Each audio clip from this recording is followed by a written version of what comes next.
رسول الله حبيب الله نبي الله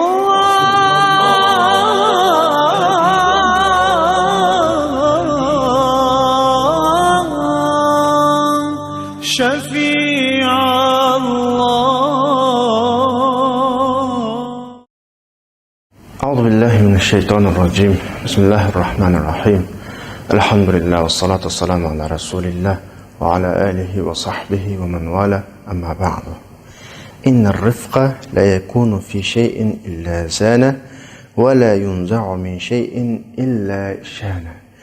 Hürmetli qarindoshlar, biz bugungi suhbatimizni Payg'ambar alayhisolatu vasallamning Oysha radhiyallohu anhadan rivoyat qilingan İmam Muslim o'z kitobida tilga olgan yuqorida o'qib o'tgan hadis orqali boshlaymiz. Ya'ni bugungi suhbatimizning asosliq temasi siliq, sifoyliq, kuyinish, mehribonlik haqida bo'ladi. Yana bir hadisda Payg'ambar alayhisolatu vasallam İnnalloha rafiqun yuhibbur rifqa degan hadis orqali Alloh subhanahu va taolaning asmo sifatlaridan birisininki kuyinguchi, muloyim muomala qilguvchi, asrag'uvchi. Ondan keyin Alloh bandalaridanmi shu xil sifatni yaxshi ko'radi deyish orqali bizni islomning bu go'zal axloq bilan zinatlanish, axloqlanishga ana qiladi, buyuryapti. Hamda bayatınqi hadisga kelsak, Payg'ambar alayhisolatu vasallam bu hadisda muloyimlik, siyliq, sifoyliq nada bo'lsa go'zallik, nadin yo'qolsa u ayib degan shaklda va undan keyingi hadisda Alloh subhanahu va taolaninki rafiq va muloyim, kuyinguchi degan bu sifatini tilga olib turib, Alloh subhanahu va taolaning bizdanmi shu xil axloqni talab qilayotganligini bizga Payg'ambar alayhisalom dedi. Hamda biz doim masalalarga qaragan vaqtimizda masalaning ikki tarafi bo'ladi.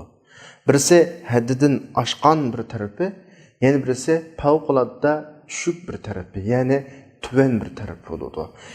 Bizning doimo tashabbus qilayotganimiz haddidan eshib ketgan tarafi bilan orqada qolgan tarafni o'tirdiki, o'ttir hol taraf bu bizning davom islom ta'limotlarini anglatishda, islom axloq, go'zal axloqlarini so'zlashdiki tashabbus qilayotgan bir taraf.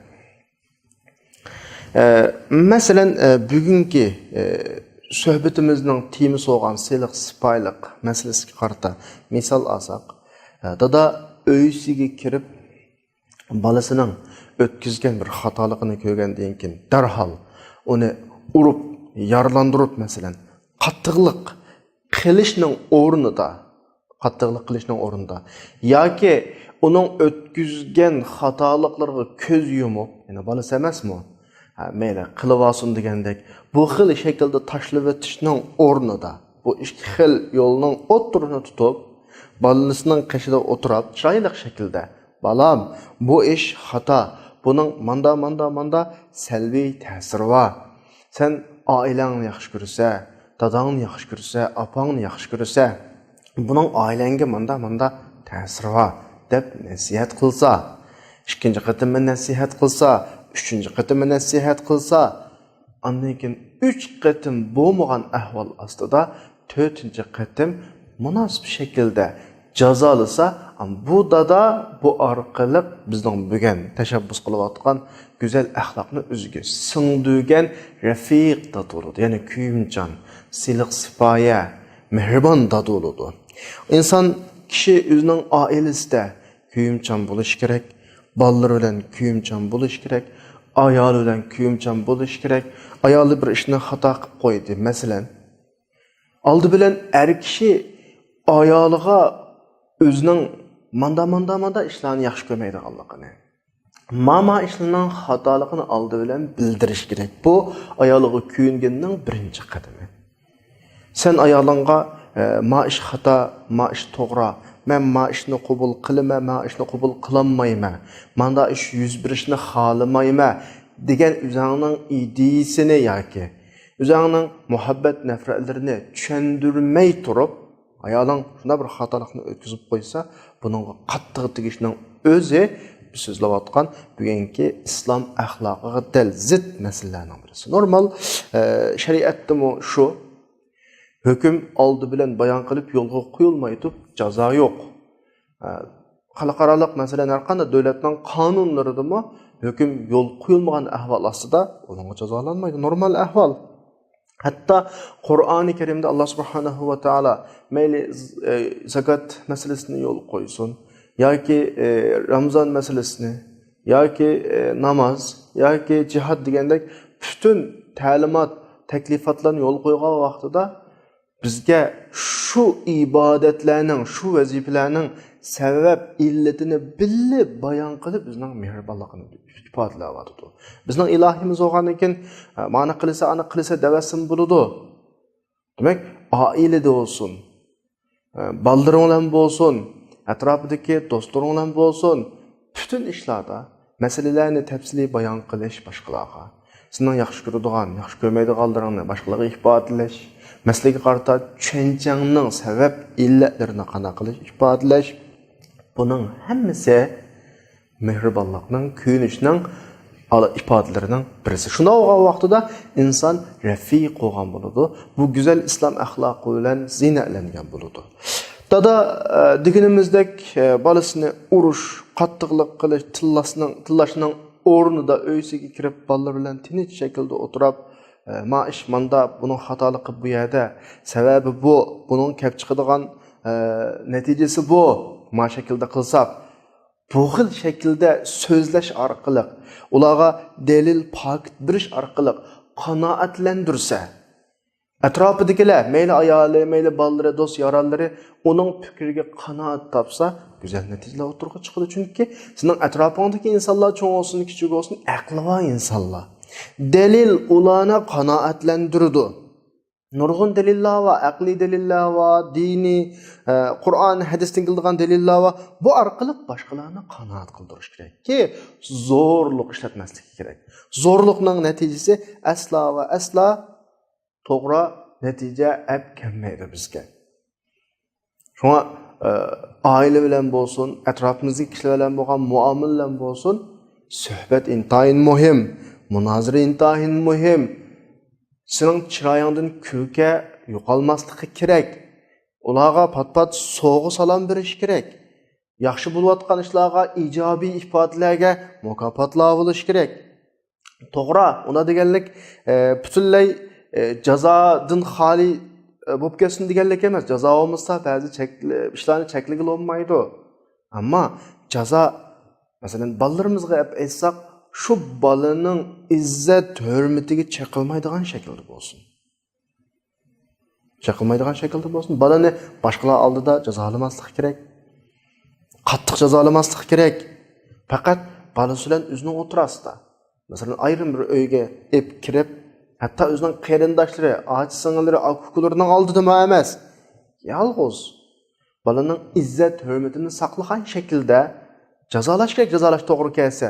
Bu orqali bola izzat hurmati bilan cho'ngiladi, o'sib yetiladi. Ota-onasiga nisbatan ehtirom uning qalbida saqlanadi. Agar aks taqdirda, ya'ni uni boshqalarning oldida tushirgan izzatini dafsanda qolgan, uning g'ururiga tekkan ahvol ostida bola bilan ota-onaning o'tiridagi aloqa ta'sir etadi. Aloqa qachon uzildimi, masala shu yerdan boshlanadi. Shunga biz bu yerdan bir natijani olamiz. Zo'ravonlik, qattiqlikdan boshqa natijani ekanmaydi. Mayli bir shaxs sifati bilan yoki bir davlat ulush sifati bilan o'z atrofidagilarga, qo'l ostidagilarga, o'zining doirasidagi mas'uliyat doirasidagi kishilarga qattiqlik qildingmi, ulardan qattiq javobni qaytarib olasan. Chunki qattiqlikninki, zo'ravonlikninki bizga qaytadigan javobi o'xshash shaklda bo'ladi.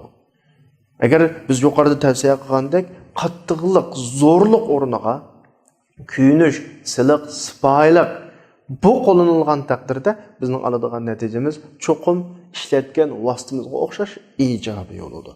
Tabiiyki biz yuqorida tashabbus qilayotgan islom axloqlarining birisi bo'lgan siliq sipoyilik, kuyinish, mehribonlik oilalar emas.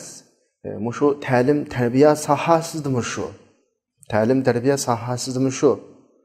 Masalan, bir o'qituvchi, bir ustoz sinfga kirib, vaqrab, jaqrablam yoki qapoq turib, o'zining hayvasini ko'rsatib, sinfni tinchlantirishi mumkin. Ammo u o'quvchilarga bir narsa berish kerak. Ta'lim tarbiya sohasi o'quvchilarni tizib o'tiradigan, tinch o'ltasilan bo'ladigan bir yer emas. Kelgusi avlodlarni yetildiradigan bir jarayon. Bularga bir narsa berish kerak.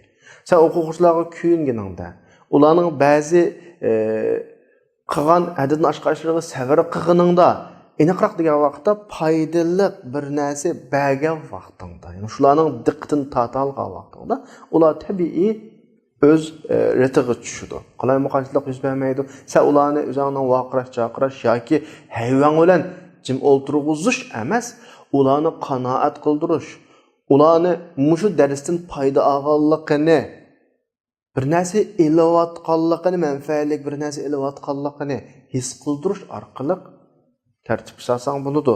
Bu bir soha. Undan boshqa ta'lim tarbiya sohasidan boshqa da'vat sohasimi o'xshash. Da'vatmi amaliyotda jamiyatning ta'lim tarbiyasi hisoblanadi. Biz bayatdan sinf, maktabdagi ta'lim tarbiya misol olgan bo'lsak, jamiyatning ta'lim tarbiyasi hisoblanadigan da'vatmi biz yuqori tashabbus qilayotgan siliq sifoyilik, kuyinish, mehribonlik din iborat islomiy go'zal axloqqa intayin ehtiyojli. Masalan, Allah subhanahu va taolo Qur'oni Karimda nurg'un payg'ambarlarningki qissasini so'zlaydi. Maqsad nima desa, ulgulik, namunalik, o'rnaklik shaxslarni bizga oldimizga tashlash orqali bizning shaxsiyatimizni shularga o'xshash etildirish. Masalan, bugun so'zlayotgan shu temaga munosabatli qissadan birisi Musa alayhisalom bilan Harun alayhisalomni Fir'avnga avatdi. Endi bu shaxslarga ayrim bir qarab boqqanimizda Musa alayhisalom Qur'oni Karimda alohida tilga ilingan, Allah bevosita so'zlagan ulul azmi deb hisoblanadigan, ya'ni irodali payg'ambarlar deb. Jiq emas bu payg'ambarlar, 5 ga yaqin payg'ambar va 5 payg'ambarning birisi, ulug' payg'ambarlarning birisi. Endi Fir'avn kim deganimizda zimindagi eng haddidan oshgan, chekidan oshgan, men sizlarning Robbinglar men degan, mendan boshqa sizlarning ilohinglar yo'q degan bir dinsiz, bir kafir, haddidan oshgan. Qarang, ikki shaxsiyatning o'tirida favqul adda farq bor. Birisi Allah alayda tanlagan, ulul azmi hisoblanadigan alayda bir payg'ambar, ulug' bir payg'ambar. Birisi zimindagi zulm, tug'yonda haddidan eshda chekiga yetgan zolim bir kafir. Endi buning o'tiridagi muomala qanday shaklda qurilyapti desa, Alloh subhanahu va taolo Musa alayhisalom bilan Harun alayhisalomni sura Tahaninki 43-44-oyatida Fir'avnning qishig'a avatib nim deydi? İzhaba ila fir'auna innahu tagha. Haddidan oshgan ma Fir'avnning qishig'a beringlar deb bo'lib, faqula lahu qawlan layyinan. Ma aloqa qaranglar. Haddidan oshgan deb bir sifatuninki, ammo shunda bo'lsa-mu Musa alayhisalomning onunğa bildirdigan, qo'llanadigan ifodasi yumshoq bo'lsin deydi Alloh subhanahu va taolo. Qawlan layyinan, yumshoq muomala qildi deydi. Ikki shaxsiyat intayin farqli shaxsiyatlar. Ikkisi normal odamlar emas. Agar normal bir tabaqadagi odamlar bo'lgan bo'lsa, onunğa siliq muomala qilsa, shuni sana o'xshash degandek bir tuyg'u. Lekin birisi bayatın deganimdek alohida Allah subhanahu va taolo maxsus tanlagan ulug' payg'ambarlardan birisi, yana birisi eng ashaddiy uchiga chiqqan bir kafir. Mujnunga da'vatidir. Endi sura Tavbaning 73-oyatida Allah subhanahu va taolo payg'ambarlarga xitob qilib, "Ya ayyuhan nabiyyu jahidil kuffara val munafiqin waghluz alayhim" deb bir oyat bor. Ya'ni kuffarlar, munofiqlar bilan jang qil, jihad qil, ularga qattiq deb bir oyat bor. Ba'zi qarindoshlarimiz shunga qarab turib, sal qo'pollik qiladi ba'zi da'vat uslublarida. Eson bo'lsin, islomda jang holati bilan tinchlik holatininki axloqiy qoidasi tutun o'xshamaydi. Payg'ambar alayhissalomga kuffar munofiqlarga qattiqlik qil degan xitob jang holatini ko'rsatsa, Sura Fussilatninki 34-oyatida fa izallazi baynaka va baynahu adawa ka'annahu waliyyun hamim. Aranglarda shuncha adovat va odam bilanmi mayt yaqin do'stdek muomala qilish haqida ko'rsatib beryapti. Bizning dinimizda tinchlikning ayrim axloqi va jangning ayrim axloqi va tinchlikda cho'qim mehr muhabbat bo'lish kerak. Adablik, nozik nasihat bo'lish kerak. Boshqalarning qalbi qirilmasligi kerak. Yurkiga tegadigan gapni qilmaslik kerak, rasvo qilinmasligi kerak. Ikkisini aralashtirib o'tmasligimiz kerak. To'g'ri, dinning o'zi bir nasihat, ammo nasihat avomning oldida, boshqalarning oldida o'g'inida nasihat bo'lmay qoladi. U degan rasvo qilishiladi. Nasihat cho'qim yolg'iz shaklda boshqalarning yuragiga tegmaydigan, izzatiga tegmaydigan, boshqalarni harajlik holatga, bir qisqinchilik holatiga tushirib qo'ymaydigan holatda bo'lsa, u nasihat bo'ladi. Chunki bu nuqta aniq ayrilishi kerak. Endi biz yuqorida muloyimlik, siliq sifoylik kuyinishninki oiladagi ba'zi misollarini, ta'lim tarbiya sohasidagi misollarini, da'vatchi sohasidagi misollarini oldik. Hatto bu doiralardan halqib inson bilan hayvonning aloqasi qadar bo'ladi. Islomning ta'limoti shuki, insondan hayvonga muloyim, siliq kuyinish bilan muomala qilishni talab qiladi. Payg'ambar alayhissalom bir boqqa kirib bir tuguni ko'rdi. Ansarlarning big'iydi. Bu tuguning egasi kim o'di dedi? Ansarlardan bir yigit kelib, "Mening ya Rasululloh" dedi. "Ma tuguma hozir sendan shikoyat qilyapti. Sen uni och qo'ydi ekansan, uningga eg'ir yuk otib, buni sal jafoda qo'ydi ekansan" degandek bir hadisdan birisi bor. Yani Tabrani Abdullah ibn Ja'fardan akaga hadis. Yani Payg'ambar alayhissalomninki bu yuqorqi hadisni shuni ko'rib olamizki, dinning ta'limoti, islomning ta'limoti shuki, hayvonlarga mehribonlik qilish, ularning toqatidan ortiq ishlarga ularni zo'lamaslik. Hatto hayvonga kuyinganingda uning bu ma'lum shaklda o'zgarganligini ko'rib olasiz. Insonlar bo'lsin, bu mehribonlik, qalbdagi kuyinish, siliq sifoylik bu parçalanadigan, muhitga qarab o'zgaradigan narsa emas. Sening qalbingda bir mehribonlik shakllandimi, muloyimlik shakllandimi, siliq sifoylik shakllandimi, sen atrofingdagi butun kishilarning hammasiga, butun sohalarning hammasida bu axloqning namoyandasini o'tirg'a olib chiqa olaysan. Oilangda ayoling bilan, bolalaring bilan, masalan, o'qitish sohasida ustoz bo'lib qolsang, o'quvchilaring bilan yoki saboqdoshlaring bilan, agar o'quvchi bo'lib qolsang, ustozlaring bilan, masalan, oila ahvolida qo'shnilaring bilan, kuchlik, ojiz inson hatto insondan boshqa hayvonlar mush qadar hammasida sening qalbingdagi rahmat, muloyimlik, tamkinlik, qatorliq islom axloqlari namoyanda bo'ladi. Hargiz bu mayada bo'lib, ayada olmaydigan ish olmaydi. Men bu noktada bunu dişimning sababi kishilarimizning, qarindoshlarimizning ichida islomiy axloqlar oila bilan oilaning sirtida farqliq aks etadigan qarindoshlarimiz bor. Sirtda intayin axloqliq, boshqalarga intayin muloyim, ammo uyga kirsa boshqacha. Yani ailesiga, o'zining ayoliga, o'zining bolalariga boshqacha. Bu rasmiy o'rnamagan, yani haqiqiy o'z ifodasini ko'rsatgan islom axloqi emas. Endi yuqoridagi insondagi, masalan, atrofidagi kishilar bilan bo'lgan muomaladagi siliq sifoylik kuyinish shaxslar bilan to'xtab qoladigan masala emas. Masalan, sen ijtimoiy jamiyatda yashaysa, kishilar bilan muomala qilgandek umumiy jamiyat bilan muomala qilsa, kishilarga nasihat qilgandek umumiy jamiyatga nasihat qilsa, masalan deylik, sen bir kishilik jamiyatning a'zosi sifating bilan sening salbiyating jamiyatga yetadi, ijobiyating jamiyatga yetadi. Sen ba'zida bir salbiyatlarni ko'rgan vaqtda tuzatmoqchi bo'lsa, bo'libmi bugungi kunlarimizda ijtimoiy aloqa vositalarida masalan ko'rgan ba'zi salbiyatlarimizni o'tirg'a qo'yamiz. Masalan, to'plarga deymiz, kishilar to'plashgan so'rinlarda mushu holatlardami hatto yuqori degandek siliq sipoyilik, kuyinish, mehribonlik ifodasi senda ko'rilishi kerak. Bir odamni yolg'iz aziyat bersak ko'nglimiz yerim bo'lganidek. Bir odamning qalbini siqish, yurakini siqish, uningga aziyat berish, uni bir xil siqilgan holatga tushirib qo'yish, harajlik holatga tushirib qo'yishni xohlamag'inimizdek ijtimoiy jamiyatga shunday muomala qilishimiz kerakki, jamiyatdagilarmi bizdan aziyat yemesin.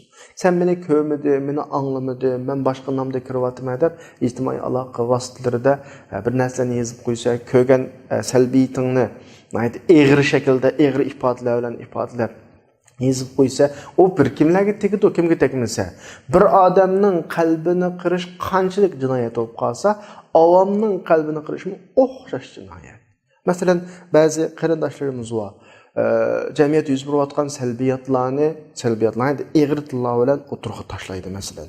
Sapla tanqidiylan, masalan, amaliyotda so'z qilib olsak, hammalar bir tuproqning farzandlari, bir tuproqda o'sib yetildik. Jamiyatda ko'rilayotgan salbiyatlar biz his qilib, his qilmay bizdimi bor. Jamiyatda bo'layotgan salbiyatlarga nisbatan bizdimi bir kishilik hassimiz, to'pimiz bor. Bu nuqtadan amaliyotda jamiyatga qilayotgan avomlar qilayotgan har bir xitoimiz, mayli oshkor shaklda qilayli yoki nomsiz shaklda qilayli, o'zimiz kim qilayotgan bir xitoimiz. Bu nuqtadan sal qanday bo'lish kerak? Muloyimroq bo'lish kerak, siliqroq bo'lish kerak. Chunki bir odamning qalbiga aziyat berish bilan bir jamiyatning qalbiga aziyat berishning o'tirida bakla farq bor. Buning agar bir jinoyat bo'lsa, Allohning nazarida bir gunoh yozilsa, jamiyatning qalbiga, bizning bir jamiyatimiz bor. Bu bir mayli e'tirof qilmayli, mayli biz o'zimizning mustaqil bir davlatimiz bo'lmasin, bir to'plum jamiyatimiz bor. Bu jamiyatimiz musulmon jamiyati, musulmonlar yashayotgan jamiyat. Biz qilayotgan xitob musulmonlar qarab qilayotgan xitob. Bizning ishlatayotgan o'tkir, qattiq tilimizni anglaydiganlar bizdek musulmonlar. Üzüladiganlar bizdek musulmonlar. Bir odamning qalbini uzish bilan bir jamiyatdagi ko'pligan nurg'ulga, yuzliga, hatto minglagan odamning qalbini qirishning jinoyati tabiiyki o'xshash emas. Buningga bir kishilik jinoyat bo'lib qolsa, uningga shu hajmiga qarab turib o'ziga yarasha bir jinoyat bo'ladi. Shunga mayli shaxslarga bo'lgan bizning ijtimoiy da'vatlarimiz, ta'lim-tarbiya aloqalarimiz olsun, ijtimoiy jamiyatga qartilgan gap so'z, ifoda, fikr, talab, ta'lim-tarbiya, tarbiyalash ishlari olsun, buningda sal muloyim bo'lish kerak. Ya'ni hikmat bilan ish qilish kerak, qarquyuq qilib etmaslik kerak. Hikmat Alloh subhanahu va taolodan bizga berilgan bir ne'mat. Sura Baqaraning 269-oyatida "Va men yu'til hikmata faqat utiya khayran katira." Ya'ni bir dono bo'lish kerak inson. Biroz kallasini ishlatish kerak. Masalani o shaklda hal qilsa bo'ladigan, ma shaklda hal qilsa bo'ladigan masalalarni eng zararini, ziyonni masalan, buning salbiy tarafini to'nchakka tushizgan holda qilishni o'ylash kerak. Bu bir hikmat. Qur'onda tilg'ilingan, yaxshilik deb sifatlangan hikmat mana bu.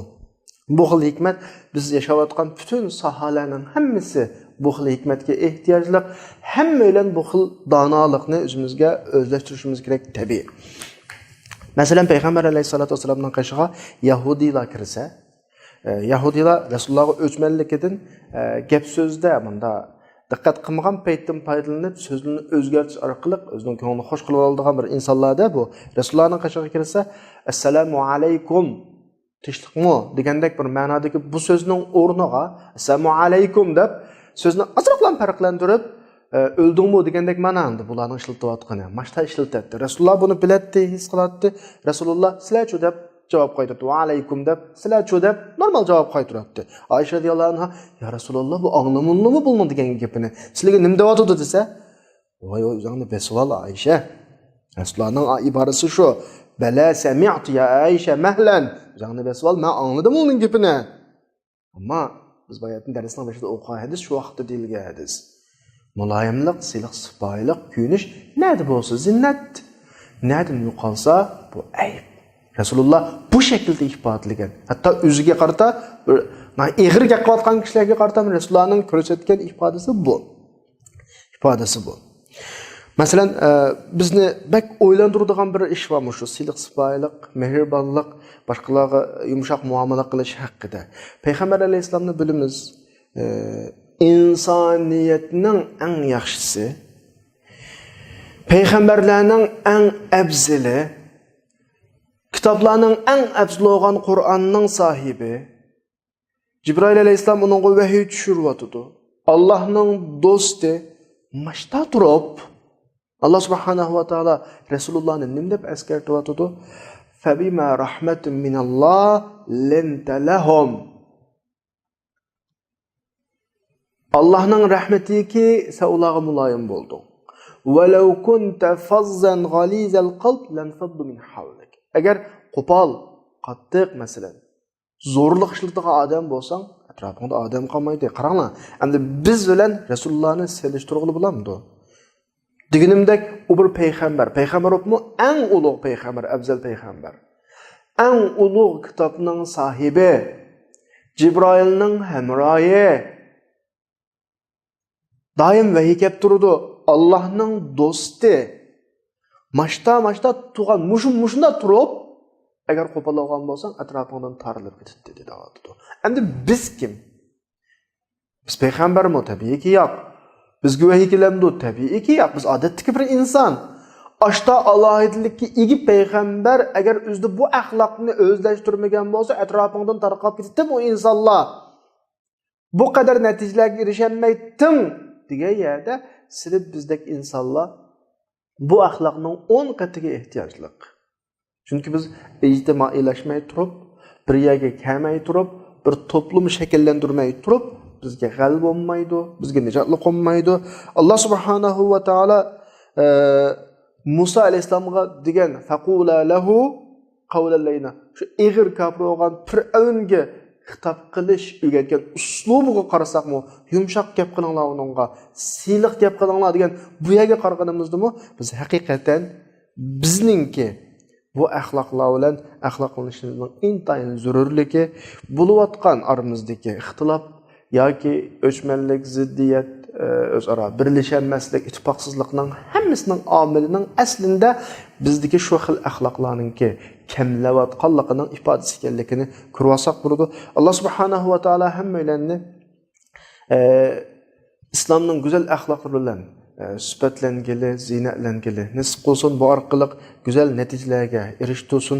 Va axiru da'vana alhamdulillahi robbil alamin.